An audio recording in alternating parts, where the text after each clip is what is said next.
Hello guys, இந்த வீடியோவில் என்ன பார்க்க போகிறோம் அப்படின்னா வெங்கடேஷன் புக் ஐஎன்எம் அதான் பார்த்துட்ருக்கோம். ஸோ இதில் வந்து ஆல்ரெடி 14 சாப்டர் அப்படிங்கிறது முடிச்சிருப்போம். ஸோ ஐஎன்சி டாப்பிக்கில் கவர் ஆகுறதுலேருந்து தான் ஸ்டார்ட் பண்ணியிருப்போம்.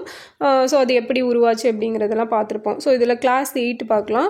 ஸோ மார்லி மின்டோ சீர்திருத்தங்கள், ஓகே, 1909. ஸோ இன்னொன்று கேட்டிருந்தீங்க, இதில் 35வது லெசன் நடத்த சொல்லி.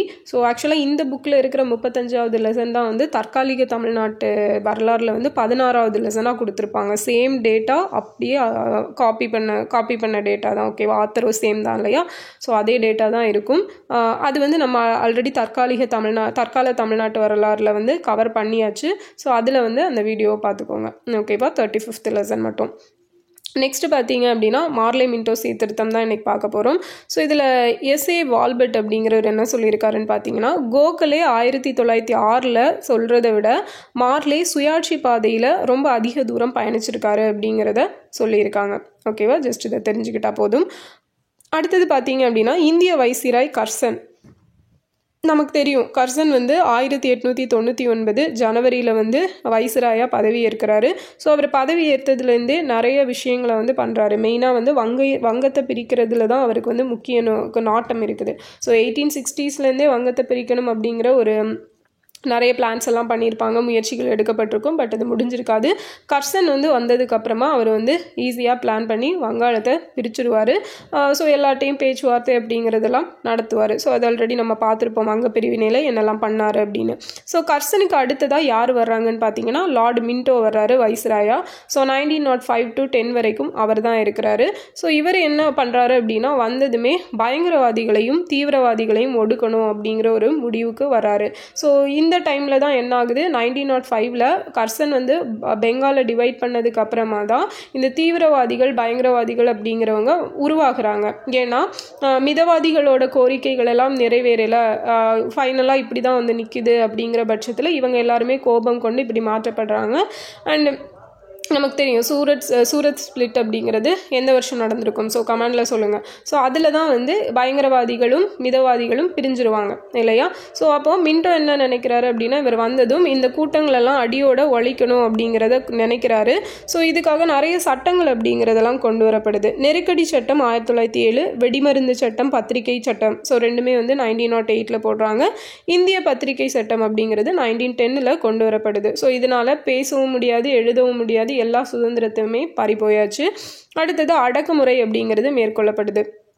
என்னன்னு பார்த்தோம் அப்படின்னா, விவேகானந்தர் இருக்கார் இல்லையா, அவரோட சகோதரரும் யுகந்தர் பத்திரிகையோட ஆசிரியருமான பூபேந்திரநாத் தத்தா. ஸோ விவேகானந்தரோட இயற்பெயர் என்ன? நரேந்திரநாத் தத்தா. ஸோ அவரோட பிரதர் பூபேந்திரநாத் தத்தாவோட பத்திரிகை தான் யுகாந்தர். ஸோ அவர் வந்து நீண்ட கால சிறை தண்டனையை வாங்குறாரு. ஸோ அரவிந்தரும் என்ன பண்ணுறாரு அப்படின்னா, முசாஃபூர் சதி வழக்கில் சம்மந்தப்பட்டதாக சொல்லி அவரையும் 1908 அரெஸ்ட் பண்ணிடுறாங்க. ஸோ அவர் என்னதான் நிரபராதி அப்படின்னு சொல்லப்பட்டு அவருக்கு விடுதலை கொடுத்தாலுமே பட் நிறைய கஷ்டங்கள் அப்படிங்கிறத அனுபவிச்சிருப்பார் பிரிட்டிஷ்னால. அதனால அவர் என்ன பண்ணியிருப்பாருன்னா, பாண்டிச்சேரிக்கு போயிட்டு துறவியாகி அவர் இறக்குற வரைக்கும் 1950 வரைக்குமே பாண்டிச்சேரியில் தான் இருந்திருப்பார். அங்கே தான் அரவிந்தர் ஆசிரமம் அப்படிங்கிறது இன்றைக்கி இருக்குல்ல, ஆரோவில். ஸோ அது வந்து அவர் இருந்த இடம் தான். அதே போல் பிபின் சந்திரபாலரும் அரசு துரோக குற்றம் சாட்டப்பட்டு சிறையில் அடைக்கப்பட்டு அவருமே பல துன்பங்களுக்கு வந்து ஆளாகிறாரு. கடைசியில் அவரும் துறவரம் அப்படிங்கிறது பூண்டார். ஸோ அதுக்கப்புறம் பார்த்தோன்னா பாலகங்காதர திலகர் வந்து வன்முறையை தூண்டி விட்டார் அப்படிங்கிறதுக்காக 6 வருஷம் அவரை எந்த சிறையில் அடைச்சாங்கன்னா மாண்டலே சிறையில் அடைக்கப்பட்டிருப்பார். ஸோ இதில் வந்து இந்த டைமில் அந்த பத்திரிகை தடை சட்டம் வந்துச்சுல்ல, 1910 ஒன்று கொண்டு வந்திருப்பாங்க. குற்ற சட்டம் 1908 கொண்டு வந்திருப்பாங்க. ஸோ இந்த 2 சட்டங்களின்படி நிறைய பத்திரிகைகள் வந்து தடை செய்யப்படுது. So Punjabi, Hindu Swaraj, Bihari, India, Hindustan, Vande Mataram, Sandhya, Yugantar, kesari, Tribune, so இது எல்லாமே தடை செய்யப்படுது. இதே போல் அப்போ இந்த மாதிரியெல்லாம் பண்ணும்போது தீவிரவாதிகள், புரட்சிகரவாதிகள், ஸோ இவங்களோட எல்லாமே வந்து அடக்கப்படுது, ஓகேவா? ஸோ இல்லை சீர்திருத்தங்கள் அப்படின்னு பார்த்தோன்னா, தீவிரவாதியையும் பயங்கரவாதியையும் அடக்கிய ஆங்கில அரசு மிதவாதிகளை ஆதரித்து பரிசுகள் அப்படிங்கிறது கொடுக்குறாங்க. ஏன்னா அவங்களுக்கு எந்த ப்ராப்ளமே இல்லைல்ல. ஸோ அவங்க அகிம்சை வழியில் தான் எல்லாத்தையும் பண்ணிகிட்டு இருக்காங்க. ஸோ அந்த பரிசு தான் என்னன்னு பார்த்தீங்க அப்படின்னா மின்டோ மார்லி ரெஃபார்ம் அப்படிங்கிறது. ஸோ ஜான் மார்லி அப்படிங்கிறவர் தான் இங்கிலாந்து பிரதமராக கிளாட்சன் அமைச்சரவையில் இந்திய விவகார செயலராக இருந்திருப்பார். ஸோ 1909 இந்திய கவுன்சில் சட்டம் அப்படிங்கிறது நிறைவேற்றப்பட்டிருக்கும். ஸோ இந்த கவுன்சில் ஆக்டில் என்ன கொண்டு வந்திருப்பாங்கன்னா மெயினாக முஸ்லீம்ஸ்க்குன்னு சொல்லி தனி செப்பரேட் எலக்ட்ரல் அப்படிங்கிறது கொண்டு வந்திருப்பாங்க. மத்திய மாநில சட்டமன்றம் வங்காளம், பம்பாய், ஸோ எல்லா பகுதிகளிலுமே கவர்னரோட ஆட்சிக்குழுக்கள் மன்றங்களில் உறுப்பினர்களோட எண்ணிக்கை அப்படிங்கிறது உயர்த்தப்பட்டிருக்கும். அது ஒரு முக்கிய குறிக்கோளாக வைக்கப்பட்டு இருந்துச்சு மிதவாதிகளால். ஸோ அந்த எண்ணிக்கையை வந்து உயர்த்தி இருப்பாங்க. அரசாங்க சார்பற்ற உறுப்பினர்கள் தேர்ந்தெடுக்கப்படுவதற்கான வாய்ப்புமே ஏற்படுத்தப்பட்டு முதல் முறையாக செயல் வடிவம் அப்படிங்கிறது கொடுக்கப்படுது. சொன்ன மாதிரி இனவாரி பிரதிநிதித்துவ முறை அப்படிங்கிறது ஏற்றுக்கொள்ளப்பட்டுச்சு. ஸோ இதோட சிறப்பு என்னன்னு பார்த்தோம் அப்படின்னா மார்லே மின்டோ சீர்திருத்தங்கள் புரட்சிகரமான மாற்றங்களை கொண்டு வரல அப்படின்னாலும் இந்தியா வந்து சுயாட்சியை அடைவதற்கான ஃபர்ஸ்ட் கட்டத்தை அது ரீச் பண்ணிடுச்சு அப்படிங்கிறது சொல்லப்படுது. அண்ட் கோகலே 1906 மார்லியே கேட்டுக்கொண்டதுக்கு இணங்க தான் அவர் வந்து இந்திய சுயாட்சிக்கான சீர்திருத்தங்கள் எல்லாத்தையும் செய்தார் அப்படிங்கிறதும் சொல்லப்பட்டிருக்கு. அண்ட் 1909 கவுன்சில் சட்டம் 1892 சட்டத்தை விடவே சிறந்தது அப்படிங்கிறதுலையும் எந்த டவுட்ஃபுல் கிடையாது அப்படிங்கிறதும் சொல்லப்பட்டிருக்கு. ஸோ கேஜி குப்தா அதே மாதிரி சையது ஹுசைன் பில்கிராமி இவங்க 2 பேரும் இந்திய விவகார செயலரான ஜான் மார்லேயோட குழுவில் வந்து இருந்திருப்பாங்க. அதே போல் ஹெச்பி சின்ஹா வந்து வைஸ்ராயோட ஆட்சி குழுவில் அமர்த்தப்பட்டிருப்பார். இதில் குறைபாடுகள் அப்படின்னு பார்த்தோன்னா இந்த மார்லே மின்டோ சீர்திருத்தங்களில் நிறைய குறைபாடுகள் இருந்துச்சு. ஸோ இந்தியாவில் பாராளுமன்ற முறை அப்படிங்கிறத இவங்க ஏற்படுத்தலை. வாக்குரிமை வந்து விரிவாகவும் ஒரே மாதிரியாகவும் வழங்கப்படலை. ஸோ பணம் படித்தவர்களுக்கு தான் வந்து அதிக இது அப்படிங்கிறது முன்னுரிமை அண்ட் அதிக பார்ட்டிசிபேஷன் அப்படிங்கிறது கொடுக்கப்பட்டுச்சு. ஸோ இது வந்து இந்தியர்களுக்கு செல்வாக்கை கொடுத்தனவே அன்றி அதிகாரங்கள் எதையுமே வழங்கப்படலை. அண்ட் இந்திய மக்கள் பிரதிநிதிகளால் ஆளப்படுகின்றது அப்படிங்கிற ஒரு மாயையான பிம்பத்தை மட்டும் தான் ஏற்படுத்திருந்துச்சு. ஸோ இந்த சீர்திருத்தங்கள் சுயாட்சிக்கான கோரிக்கையை எந்த விதத்திலையுமே குறைக்கல அப்படிங்கிறதும் சொல்லப்படுது. முஸ்லீம்களுக்கு தனி தொகுதிகள் வழங்கினது ஒரு மிகப்பெரிய தடையை ஏற்படுத்திருச்சு அப்படின்னு யார் எழுதியிருப்பா அப்படின்னா ஜவஹர்லால் நேரு வந்து எழுதியிருக்காரு. ஸோ இந்த பாயிண்ட் இம்பார்ட்டன்ட் ஆனது தான். நெக்ஸ்ட் பார்த்தீங்க அப்படின்னா சீர்திருத்தத்தோட தோல்வி. ஸோ கற்றோருக்கு சட்டமன்றங்களில் போதிய இடம் கிடைக்கல. சொன்ன மாதிரி பணம் படைத்தவர்கள் தான் வந்து அவங்களுக்கு தான் வந்து முன்னுரிமை கொடுக்கப்பட்டுச்சு. ஸோ இதனால் என்ன பண்ணுறாங்க மிதவாதிகள் வந்து ரொம்பவே கோபம் அடைகிறாங்க. அதே போல் கோகலே, சுரேந்திரநாத் பானர்ஜி இவங்கெல்லாம் முஸ்லீம்களுக்கு வழங்கப்பட்ட சலுகையை வந்து ரொம்பவே வந்து எதிர்க்கிறாங்க. ஓகேவா? ஏன்னா எல்லாருக்கும் ஒரே மாதிரியாக வழங்கப்படணும் அப்படிங்கிறது தானே ஒரு ஈக்குவாலிட்டி. ஸோ அது இல்லைங்கும்போது அவங்களுக்கு கோபம் வருது. ஸோ மார்லே மின்டோ சீர்திருத்தம் இந்து முஸ்லீம் இன வேறுபாட்டை ஊக்குவிக்கும் அரசியல் சூதாட்டமாக மாற்றப்படுது. Delhi Durbar 1911. So Morley Minto சீர்திருத்தங்கள் தோல்வி அடைஞ்சதும் பிரிட்டிஷ் அரசு வந்து ரொம்பவே கவலையில் இருக்கிறாங்க. ஸோ அவங்க எப்படியாவது வெற்றி பெற்றோன்னு நினச்சாங்க. பட் அது எதிர்வினைகள் எல்லாம் பயங்கரமாக இருந்தது. அண்ட் வங்க பிரிவினை வங்காளிகளோட தேசிய இயக்கத்தின் முதுகெலும்பை முறிப்பதற்கு பதில் பிரிட்டனுக்கும் இந்திய தேசிய தலைவர்களுக்கும் இடையே ஒரு பிரிவு அப்படிங்கிறது ஏற்படுத்துது. ஸோ இந்த டைமில் டில்லி தர்பார் அப்படிங்கிறது கூட்டப்படுது. ஸோ 5ஆம் ஜார்ஜ் மன்னர் இந்திய பேரரசாக முடிவு சூட்டப்பட்டு கொள்வதற்காக டில்லியில் இந்த தர்பாரில் 1911 டிசம்பர் 15 2 முக்கிய அறிவிப்புகளை செஞ்சுருப்பார். ஓகேவா? அவர் முடிசூட்டப்பட்டதும் ஒன்று வந்து வங்க பிரிவினையை ரத்து பண்ணியிருப்பார். ரெண்டாவது இந்திய தலைநகரை கல்கத்தாவில் இருந்து டெல்லிக்கு மாற்றிருப்பாங்க. ஸோ ரெண்டுமே ரொம்ப ரொம்ப முக்கியம். 1911 டிசம்பர் 15 டெல்லி தர்பாரில் நடந்தது. ஸோ வங்க பிரிவினை ரத்து செய்யப்பட்டதால் கர்சன் பிரபு ஏற்படுத்தின ஒரு மிகப்பெரிய பாதிப்பு அப்படிங்கிறது நீக்கப்படுது. அண்ட் முஸ்லீம்கள் வந்து ஆங்கிலேயர்கள் தங்களை ஏமாற்றி விட்டதா அவங்க இப்போ நினைக்கிறாங்க. அதே போல் வைஸ்ராய் ஹார்டிஞ்ச் வந்து 1911 அவர் தான் வைஸ்ராய் இருந்திருப்பார், ஹார்டிஞ்ச். ஸோ அவர் வந்து ஒரு பெரிய சாதனை பண்ணிட்ட மாதிரி ரொம்ப பெருமிதத்தோடு புதிய கேபிட்டலான டெல்லிக்குள்ளே வர்றப்ப ராஜ்பிகாரி கோஸ் என்ன பண்ணுறாருன்னா அவர் மேலே வெடிகுண்டை வீசிடுறாரு 1912 டிசம்பர் 23. ஓகேவா? ஸோ அப்போது வைஸ்ராய் ஹார்டிஞ்ச் மேலே வெடிகுண்டு வீசினது யாருன்னா ராஜ்பிகாரி கோஸ். ஸோ ரொம்ப முக்கியம். 1912 டிசம்பர் 23. ஸோ இதுதான் வந்து மின்டோ மார்லி சீர்திருத்தம் அப்படிங்கிறது. அடுத்தது முதல் உலக போரும் சுயாட்சி இயக்கமும். ஸோ ஒன்றும் இல்லை, ஹோம் ரூல் மூமெண்ட். ஓகேவா? அதை பற்றி தான் சொல்லியிருப்பாங்க. நமக்கு தெரியும் ஃபர்ஸ்ட் வேர்ல்டு வார் அப்படிங்கிறது 1914 to 18 காலகட்டத்தில் நடந்திருக்கும். ஸோ உயிர் மூச்சு உள்ளவரை சுதந்திர கொடியை உயர்த்தி பிடியுங்கள், வாழ்ந்து விடுதலையை பெற முடியாவிட்டால் அதை இறந்தாவது வெற்றி கொள்ளுங்கள் அப்படின்னு சொன்னது யாருன்னா அன்னி பெசன்ட். ஸோ போருக்கு ஆதரவு நமக்கு தெரியும். ஃபர்ஸ்ட் வேர்ல்டு வார் 1914 தொடங்குது, ஆகஸ்ட் செப்டம்பர் பீரியடில். ஸோ இந்த காலத்தில் இந்தியா வந்து இங்கிலாந்தை ஆதரிச்சுட்டு தான் இருந்தாங்க. சென்னையில் கூடிய காங்கிரஸ் கூட்டம் 1914 கூடுது. ஸோ அதுக்கு தலைமை தாங்கினது யாருன்னா சத்யேந்திரநாத் சின்ஹா. ஓகேவா, சத்யேந்திர சின்ஹா. இவர் வந்து இந்தியா இங்கிலாந்தோடு தோளோடு தோள் நின்று போரிடுது அப்படிங்கிறதுக்காக ரொம்பவே பெருமையாக பேசியிருப்பார். அப்போ 1914 ஐஎன்சி செஷனுக்கு தலைமை தாங்கினது சத்யேந்திர சின்ஹா. ஸோ காங்கிரஸ் பிரிட்டனுக்கு விசுவாசத்துடன் இருப்பதாகவும் தீர்மானம் அப்படிங்கிறது நிறைவேற்றப்படுது. ஒவ்வொரு இந்தியரும் தன்னலமற்ற அளவுக்கு அரசாங்கத்தை ஆதரிக்க வேண்டும், தங்களால் முயன்ற அளவுக்கு ஆதரிக்கணும் அப்படின்னு சொல்கிறாங்க. ஸோ தீவிரவாதிகளோட தலைவரும் திலகர் அந்த டைமில் இருக்கார். ஸோ அவரும் அதை தான் கேட்டுக்கிறாரு, நம்ம வந்து பிரிட்டிஷ் ஆதரிக்கணும் அப்படிங்கிறது. ஸோ மிதவாதிகளோட போர் ஆதரவு அபரிவிதமாகவே இருந்துச்சு தீவிரவாதிகளை காட்டிலும். ஸோ இந்த சோதனை காலத்தில் பிரிட்டனோடு ஒத்துழைப்பது இந்தியாவோட கடமை அப்படின்னு சொல்லி யார் சொல்கிறாங்கன்னா, அந்த டைமில் இங்கிலாந்தில் இருந்து காந்தி வந்து சொல்கிறாரு. ஸோ அப்போ ஸ்டார்டிங்கில் எல்லாருமே பிரிட்டிஷ்க்கு வந்து சப்போர்ட்டாக தான் இருந்திருக்கிறாங்க. அப்போ 10 லட்சத்துக்கும் மேற்பட்ட இந்திய வீரர்கள் நிறைய போர்க்களங்களில் போரிடுறாங்க. அண்ட் போர் பிரச்சாரம், பட்டாளத்தில் ஆட் சேர்க்கும் முயற்சி, இது எல்லாமே ரொம்ப உற்சாகத்தை ஏற்படுத்துது. மக்கள் வந்து சுயநம்பிக்கை, சுயமரியாதை உணர்வு எல்லாம் பெறாங்க. இவங்கக்கிட்ட ஒரு அரசியல் விழிப்புணர்வு அப்படிங்கிறதும் ஏற்படுது. அண்ட் இது எல்லாமே பார்த்தோம் அப்படின்னா தொழில் வளர்ச்சி, தொழிலதிபர்கள் காங்கிரஸ்க்கு அதிகமாக நிதியுதவி செய்கிறாங்க. ஸோ எதிர்பார்த்த சலுகைகள் எல்லாமே வந்து கிடைக்குது. முதல் உலக போருக்கு ஆதரவாக கிடைக்கப்படுது. ஸோ சுயாட்சி கோரிக்கைக்கு பிரிட்டன் செவிமடுத்தாங்க அப்படின்னா தீவிரவாதிகள் போர் முயற்சிக்கு ஆதரவு கொடுத்த தயாராகவும் இருந்தாங்க. ஸோ மிதவாதிகள் வந்து ஆட்டோமேட்டிக்காகவே சப்போர்ட் பண்ணிட்டாங்க. தீவிரவாதிகள் என்ன சொல்கிறாங்க அப்படின்னா, நீங்கள் எங்களுக்கு சுயாட்சிக்கான ஒரு ஒப்புதல் தந்தீங்கன்னா நாங்களும் சப்போர்ட் பண்ணுறோம் அப்படிங்கிறத சொல்கிறாங்க. ஸோ பிரிட்டனுக்கு நெருக்கடியை பயன்படுத்தி கொண்டு ஆயுத புரட்சி செய்து விடுதலை பெற்றுடலாம் அப்படின்னு சொல்லி பயங்கரவாதிகள் எண்ணினாங்க. ஸோ போரால் மிதவாதிகளுக்கும் தீவிரவாதிகளுக்கும் இடையே இருந்த இடைவெளி குறைந்து தீவிரவாதிகள் காங்கிரஸை கைப்பற்றி இந்திய விடுதலை போராட்டத்தை இன்னும் வேகமாக நடத்துறதுக்கு ஒரு வழி ஏற்படுது. இந்த டைமில் தான் 1912 அயர்லாந்தில் ஐரிஷ் ஹோம் ரூல் ஆக்ட் அப்படிங்கிறது கொண்டு வரப்படுது.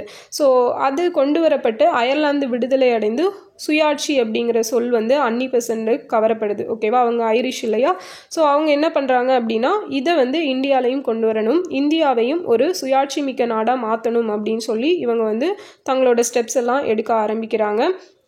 அண்டு அது மட்டும் இல்லாமல் பிரிட்டிஷுக்கு இந்த சொல் அப்படிங்கிறது ரொம்பவே பிரத்யட்சமான ஒரு சொல்லு தான். அண்ட் இந்தியா பிரிந்து செல்வதை குறிப்பதாக ஆங்கிலேயர்கள் கருதக்கூடும் என்ற அன்னி பெசன்ட் என்ன பண்ணுறாங்க அப்படின்னா, சுயாட்சி அப்படிங்கிற சொல்ல தான் பயன்படுத்திகிட்டே இருக்காங்க. இப்போ அன்னி பெசன்ட் அவங்களோட பங்கு எப்படி இருந்துச்சு அப்படின்னா, ஃபர்ஸ்ட் வேர்ல்டு வார் ஸ்டார்ட் ஆகுறதுக்கு முன்னாடியே இங்கிலாந்தில் இருந்த அன்னி பெசன்ட் வந்து இந்தியா சுயாட்சி பெறுவதற்கான முயற்சியை மேற்கொண்டுட்டே இருக்கிறாங்க. பிரிட்டிஷ் பாராளுமன்றத்தில் இந்தியன் பார்ட்டி அப்படிங்கிற ஒன்றை உருவாக்கணும்னு சொல்கிறாங்க. ஸோ லண்டனில் ஹோம் ரூல் லீக் அப்படிங்கிற ஒன்றை ஸ்டார்ட் பண்ணுறாங்க ஃபஸ்ட்டு. ஸோ இங்கே ஹோம் ரூல் மூமெண்ட் ஸ்டார்ட் பண்ணுறதுக்கு முன்னாடி லண்டனில் தான் ஸ்டார்ட் பண்ணாங்க. அண்ட் இந்தியா திரும்பினதுமே Chennai standard, so Madras standard அப்படிங்கிற ஒரு பத்திரிகையை வந்து இவங்க விலைக்கு வாங்குறாங்க. ஸோ மெட்ராஸ் ஸ்டாண்டர்ட் யார் நடத்திட்டு இருந்ததுன்னா ஜிபி பிள்ளை நடத்திட்டு இருந்திருப்பாரு. அவர்கிட்டேருந்து இவங்க விலைக்கு வாங்கி நியூ இந்தியா அப்படின்னு சொல்லி அதுக்கு பெயர் மாற்றம் பண்ணப்படுது 1914 ஜூனில். ஸோ மிதவாதி தீவிரவாதிகளை ஒன்று சேர்க்கறது முயற்சியில் வந்து ரொம்பவே அதிகமாக ஈடுபட்டவங்க யாருன்னா அன்னி பெசன்ட் தான். ஸோ அப்படி அவங்க ட்ரை பண்ணி அவங்களால முடியாமல் போனனால தான் சுயாட்சி சங்கம் அப்படிங்கிற ஒரு இதை வந்து அவங்க வெளிப்படுத்துகிறாங்க. ஸோ அந்த சுயாட்சி பற்றிய தீர்மானத்தை பம்பாயில் கூடிய காங்கிரஸ் செஷனில் கொண்டு வராங்க 1915 டிசம்பரில். பட் அந்த தீர்மானம் வந்து நிராகரிக்கப்படுது. 1915 ஐஎன்சி செஷனுக்கு யார் தலைமை தாங்கினாங்க அப்படிங்கிறத கமெண்டில் சொல்லுங்கள். அடுத்தது திலகரோட சுயாட்சி சங்கம். ஸோ திலகர் தான் வந்து மாண்டலே சிறையில் அவரை கொண்டு போய் அடைச்சிட்டாங்க இல்லையா. ஸோ அங்கேருந்து விடுதலை பெற்று வராரு 1914 ஜூனில்.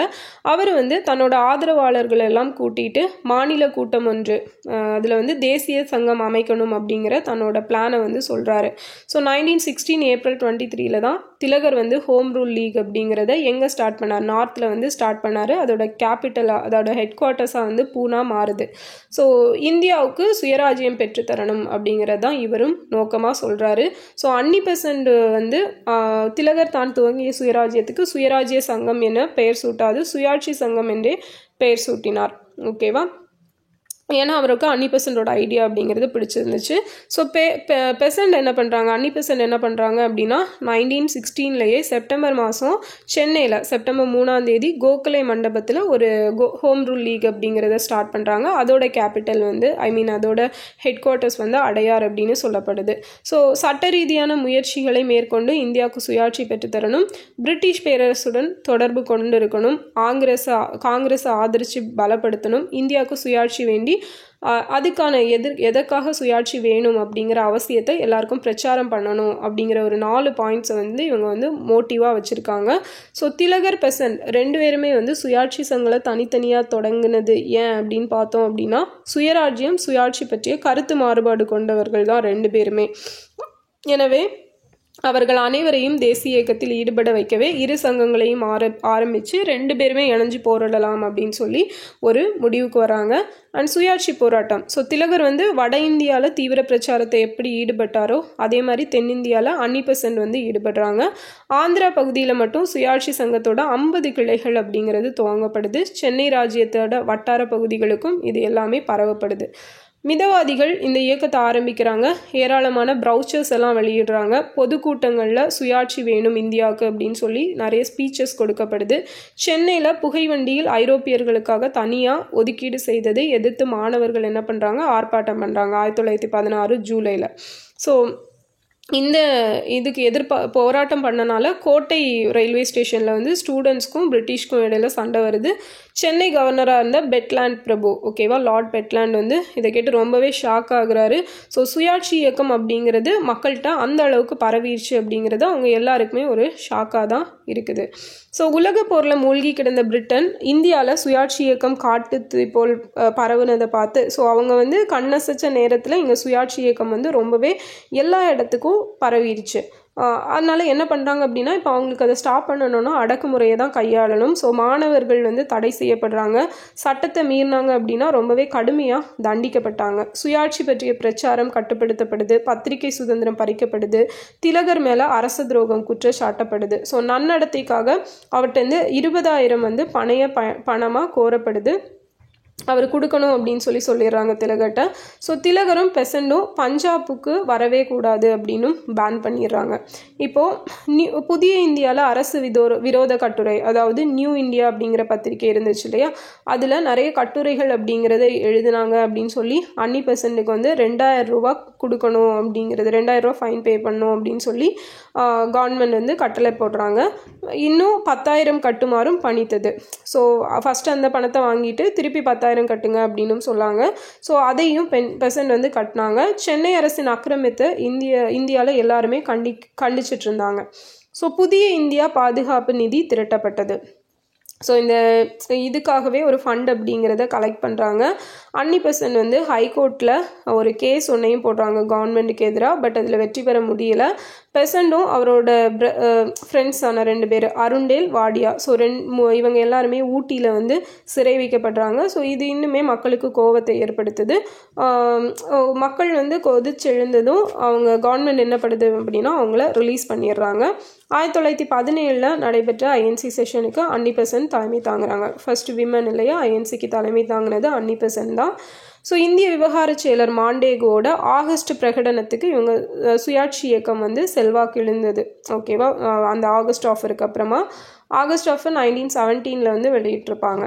ஸோ அடுத்தது பார்த்தோம் அப்படின்னா சாதனைகள்.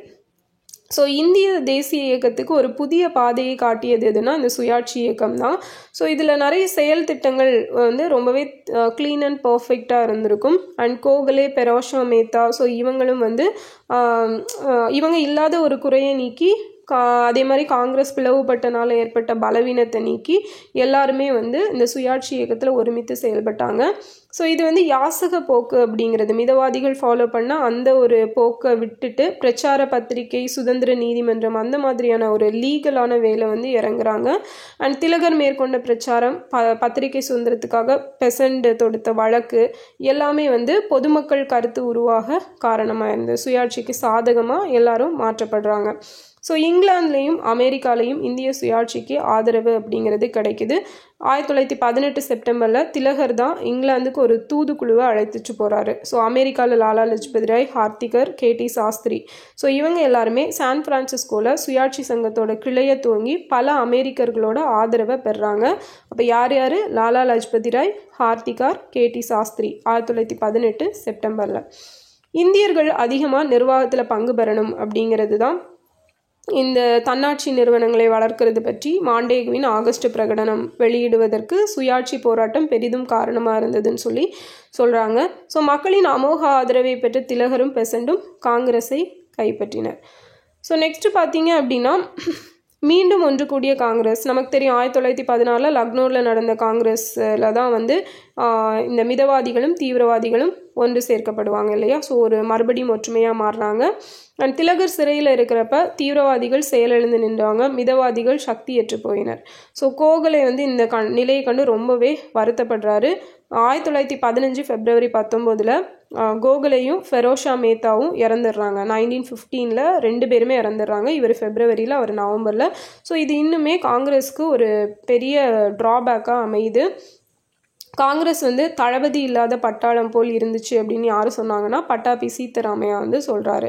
ஸோ இப்போ லக்னோ காங்கிரஸ் இந்த டைமில் 1916 ஏசி மஜும்தார், அம்பிகா சரண் மஜும்தார் தலைமையில் கூடுறாங்க. அப்போ அந்த கூட்டத்தில் திலகரும் அன்னிபெசன்ட் அம்மையாரும் தனித்தனியே இருந்த அந்த சுயாட்சி இயக்கத்தை ஒன்று சேர்க்கலாம் அப்படிங்கிற முடிவுக்கு வர்றாங்க. ஸோ 1916 மாண்டலே சிறையிலேருந்து திலகர் வெளியே வர்றாரு. அவருக்கு மக்கள் மத்தியில் பயங்கர செல்வாக்கு இருக்குது. அப்போ காங்கிரஸ் கூட்டத்துக்கு தலைமை தாங்கினது யார்? மஜும்தார். ஸோ அவர் வந்து கிட்டத்தட்ட 10 ஆண்டுகால அரசியல் வனவாசத்துக்கு அப்புறமா மீண்டும் காங்கிரஸ் பேரியக்கத்தில் பங்கேற்பதை மனநிறைவோடு வரவேற்றார் அப்படின்னு சொல்கிறாங்க. ஸோ திலகர், அன்னிபெசன்ட், அதுக்கப்புறம் ராஷ்பிகாரி கோஷ், சுரேந்திரநாத் பானர்ஜி இவங்க எல்லாருமே ஒரே மேடையில் இருந்தாங்க. ஸோ காங்கிரஸ் கூட்டம் நடைபெற்ற இடத்துக்கு அருகாமையிலேயே முஸ்லீம் லீக்கோட கூட்டமும் நடக்குது. 1916 முஸ்லீம் லீக்கின் தலைமை பொறுப்பேற்றது யார்? முகமது அலி ஜின்னா. ஸோ அவர் அதுக்கு தலைமை தாங்குறாரு. அந்த காலகட்டத்தில் ஜின்னா வந்து ஒரு அகில இந்திய கண்ணோட்டத்தோடு இருந்தார். ஸோ இவரால் தான் வந்து இந்து முஸ்லீம் அப்படிங்கிறவங்க இன்னும் ஒன்று சேருவாங்க. ஓகேவா? அப்போது இந்து முஸ்லீம் ஒற்றுமையின் தூதுவர் அப்படின்னு சொல்லி சரோஜினி நாயுடு வந்து ஜின்னாவை பாராட்டுவாங்க. ஸோ லக்னோ உடன்பாடு ஏற்படுறதுக்கும் இவர் முக்கிய காரணமாக இருந்தாருன்னு சொல்லப்படுது. ஸோ இதோட முக்கியத்துவம் அப்படின்னு பார்த்தோன்னா லக்னோ காங்கிரஸ் வந்து நிறைய முக்கியத்துவம் வாய்ந்தது. ஏன்னா திலகரோட சுயாட்சி இயக்கத்தினர் காங்கிரஸில் சேர்றதுக்கு இந்த வாய்ப்பு ஏற்படுத்தி கொடுத்துருக்கோம். அதே போல் பார்த்தோம் அப்படின்னா நிறைய அரசியலமைப்பு சீர்திருத்தங்கள் அப்படிங்கிறது இதில் வலியுறுத்தப்பட்டுச்சு. ஸோ காங்கிரஸோட தீர்மானம், திட்டங்கள் எல்லாத்தையும் ஒருங்கிணைக்க ஒரு செயற்குழு அப்படிங்கிறது அமைக்கணும் அப்படிங்கிற ஒரு கருத்தை திலகர் வந்து சொல்லியிருப்பார். ஸோ பட் அதை ஃபஸ்ட்டு அவங்க ஏற்றுக்க மாட்டாங்க மிதவாதிகள். ஆஃப்டர் ஒரு 4 years கழித்து அதுக்கு செயல் வடிவம் கொடுத்தது யார் அப்படின்னா காந்தியடிகள் செயல் வடிவம் கொடுத்துருப்பாரு. ஸோ இந்த மாதிரி நிறைய இம்பார்ட்டண்டான விஷயங்கள் நடந்திருக்கும். 5 வரலாற்று முக்கியத்துவம் வாய்ந்த சர்ச்சைக்குரிய காங்கிரஸ், முஸ்லீம் லீக், லக்னோ உடன்பாடு இதெல்லாம் ஏற்படுத்தப்பட்டுச்சு. இந்த கூட்டத்தில் தான் 6 லக்னோ காங்கிரஸ் காலனி ஆட்சியாளர்களோட சீட்சத்தை வந்து கிளப்புச்சு அப்படின்னு சொல்கிறாங்க. ஓகேவா? லக்னோ காங்கிரஸ் காலனி ஆட்சியாளர்களின் சீற்றத்தை கிளப்பியது அப்படிங்கிறது 6th பாயிண்ட். மொத்தம் 6 பாயிண்ட் சொல்லப்பட்டிருக்கு. ஸோ லக்னோ உடன்பாடு பார்த்தோம் அப்படின்னா காங்கிரஸுக்கும் முஸ்லீம் லீக்குக்கும் இடையே ஏற்பட்ட ஒரு உடன்பாடு தான் இந்த லக்னோ உடன்பாடு. இதை தான் காங்கிரஸ் லீக் திட்டம், அப்படி இல்லைனா லக்னோ பேக்ட் அப்படின்னு சொல்லப்படுது. ஸோ ஒரு இனத்தை பாதிக்கக்கூடிய தீர்மானத்தை எந்த ஒரு அரசாங்க சார்பற்ற உறுப்பினரும் கொண்டு வரக்கூடாது. அதை வந்து ரத்து செய்யப்படாத ஒவ்வொரு மசோதாவும் நிறைவேற்றப்பட வேண்டும். கவர்னரால் ரத்து செய்யப்படாதது அப்படின்னா அதை கண்டிப்பாக நிறைவேற்றி தான் ஆகும். நிதி விவகாரங்களை கட்டுப்படுத்தக்கூடிய அதிகாரங்களை அளிக்கணும். வைஸ்ராய்க்கும் கவர்னருக்கும் வெட்டதிகாரம், வீட்டோ பவர் அப்படிங்கிறது கொடுக்கப்படலாம். ஸோ இது எல்லாமே பார்த்தீங்க அப்படின்னா இதில் சொல்லப்பட்ட விஷயங்கள். அடுத்தது முக்கியத்துவம் அப்படின்னு பார்த்தோன்னா லக்னோ காங்கிரஸோட பெரிய சாதனைன்னு காங்கிரஸ் லீக் உடன்பாடு தான். ஸோ அதை யார் சொல்கிறாங்க? பட்டாபி சீதாராமையா சொல்கிறாரு. ஸோ தேசிய பிரச்சனைக்கும் இந்து முஸ்லீம் பொது அணுகுமுறைக்கும் இது வழிவகுத்துச்சு. அண்ட் சுயாட்சி தான் இந்திய தேசிய இயக்கத்தின் குறிக்கோள் அப்படிங்கிறத லீக் வந்து ஏற்றுக்கொள்ளுது. முஸ்லீம்கள் வந்து அதை வந்து பொது நோக்கத்தோடு போராடலாம் அப்படிங்கிற ஒரு முடிவுக்கு வர்றாங்க. இவங்களுமே அந்த இன பிரதிநிதித்துவத்தை ஏற்றுக்கிறாங்க. ஓகே, ஸோ இந்த மாதிரியான விஷயங்கள் எல்லாம் நடந்துகிட்ருக்குது. அப்போ ஃபைனலாக என்ன ஆகுது அப்படின்னா காங்கிரஸ் லீக் திட்டம் அப்படிங்கிறது அன்னிபெசன்ட் அம்மையார், திலகர் இவங்களோட முக்கிய பங்களிப்பால் தான் உருவானது அப்படின்னு சொன்னாங்க. யார் காரணமாக இருப்பினும் இவ்வுடன்பாடு இந்து முஸ்லீம் இணைப்பு முயற்சியில் முக்கிய மைல்கல்லாக இருந்துச்சு அப்படிங்கிறது தான் முக்கியமான கருத்து. ஸோ லக்னோ உடன்பாடு இந்து முஸ்லீம் விட்டு கொடுக்கும் மனப்போக்குக்கான ஒரு சிறந்த எடுத்துக்காட்டு. அண்ட் இந்து முஸ்லீம் எல்லாருமே ஒரு தாய் மக்கள் தான், ஒரு நாட்டின் குடிமக்கள் என்ற காங்கிரஸின் தேசிய கோட்பாடு இதன் மூலமாக அடிபட்டு போயிடுச்சு. அண்ட் லக்னோ உடன்பாட்டால் ஊன்றப்பட்ட விதை தான் பின்னர் பாகிஸ்தான் என்ற மரமாக வளர்ந்தது என யார் சொல்கிறாங்க? ஆர்சி மதும்தார். ஓகேவா? அவர் வந்து சொல்கிறாரு. அடுத்தது மாண்டேக் ஆகஸ்ட் பிரகடனம் 1917. ஸோ மிதவாதிகளும் தீவிரவாதிகளும் அவங்களுக்குள்ள இந்த முரண்பாடுகளை கைவிட்டுட்டு லக்னோ காங்கிரஸ் கூட்டத்தில் ஒன்று சேர்ந்தாங்க. ஸோ காங்கிரஸும் முஸ்லீம் லீக்கும் என்ன பண்ணுது, தேச பிரச்சனை பற்றிய ஒரு பொது உடன்பாட்டுக்கு வந்து வருது. ஓகேவா? ஸோ சுயாட்சி இயக்கம் அரசுக்கு எதிராக தன்னோட ஒருமித்த எதிர்ப்பை காட்டுது. மெசபடோமியா குழப்பத்தை விவாதித்த பாராளுமன்ற குழு இந்திய அரசாங்கத்தை குறை சொல்லுது. ஓகே, அப்போ வந்து சுயாட்சி இயக்கம் ஆரம்பிக்குது, அவங்க அரசுக்கு எதிராக ஒருமித்த எதிர்ப்பை காட்டுறாங்க.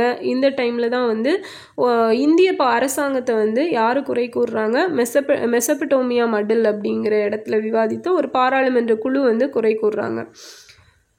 அப்போ ஆஸ்டின் சாம்பர்லின் அப்படிங்கிறவர் தான் வந்து என்னென்னா வைசிராயாக இருக்கார், விவகார செயலர். ஓகேவா? ஸோ அவர் வந்து பதவி விலகிட்டு அவருக்கு பதிலாக எட்வின் சாமுவேல் மாண்டேக் வந்து வர்றாரு. தனித்திறமையால் அவருடைய அத்தகைய நிலை ஏற்படாது தடுத்தார் அப்படிங்கிறாரு யார், கேடி பால். மாண்டேக் வந்து ஒரு நல்ல நிர்வாகத்தை கொடுத்துருப்பாரு.